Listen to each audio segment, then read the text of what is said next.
تو ساری یہ جو کیمپین ہے جس کو ہم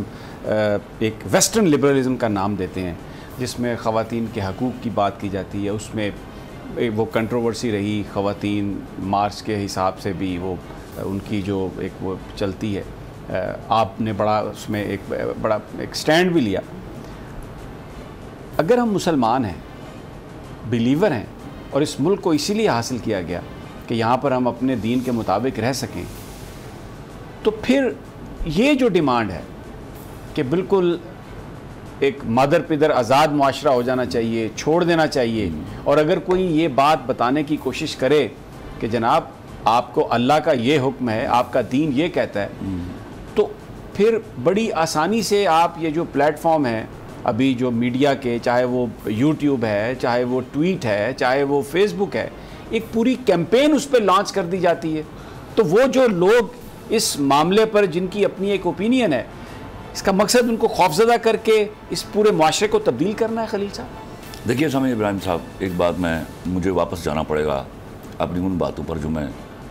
دامے در میں کرتا رہا ہوں اور بلکہ چیختا رہا ہوں۔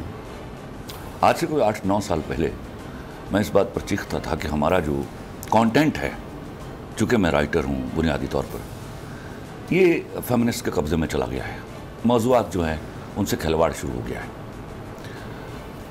یہ بات سمجھ نہیں آئی جب تک کہ وہ واقعہ نہیں ہوا،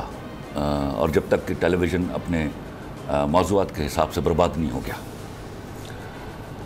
میں ان سے پوچھتا ہوں، آپ کو مادر پدر آزاد رہنا ہے؟ ہم آپ کو جنگلوں سے لے کر آئے تھے،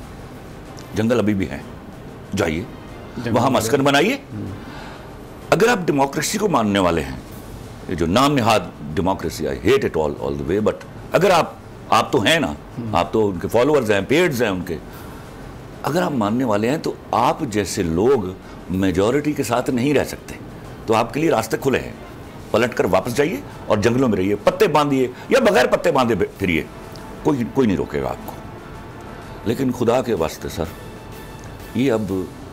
ہم سے غلطیاں کیا ہوئی ہیں؟ ایک غلطی میرے ہاں کی اچھی عورت سے ہوئی، اس کو پتہ ہی نہیں چلا کہ غلط لوگ، غلط عورتیں، ایسی فیمنسٹ جو کہیں سے پیسہ لے کر، کہیں سے فنڈز لے کر ان کو ریپرزینٹ کرنے کی کوشش کر رہی ہیں، ان کی ریپرزنٹیشن نہیں ہے، ان کو اٹھ کھڑا ہونا چاہیے تھا۔ یہ سوال ان کی آبرو کا تھا۔ میں بار بار کہتا ہوں، جب کسی معاشرے میں اللہ معاف کرے 2 نمبر عورت جو ہے اس کی سپلائی بڑھتی ہے تو اس سے مردوں کو فائدہ ہوتا ہے۔ It's a very simple thing. It should be understood as I am saying, I tell you. تو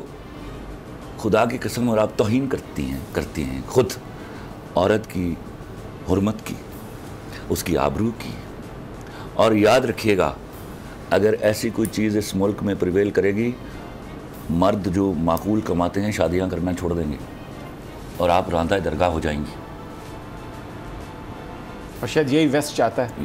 کہ ہم اپنی ویلیو سے پیچھے ہٹ جائیں۔ ہمارے سوال ویلیوز کا ہے ہی نہیں ہے، ہمیں انہوں نے، میں یہ بات بھی کہہ چکا، ہمیں انہوں نے کسی نہ کسی مشکل میں ڈال کے رکھنا ہوتا ہے، because you are the only Islamic atomic power. اس بات کو انڈرسٹینڈ کیجیے، آپ کے ملک میں کوئی نہ کوئی شورش بپا رہے گی، اور اس کے لیے ان کے گماشتے اور گماشتیاں موجود ہیں۔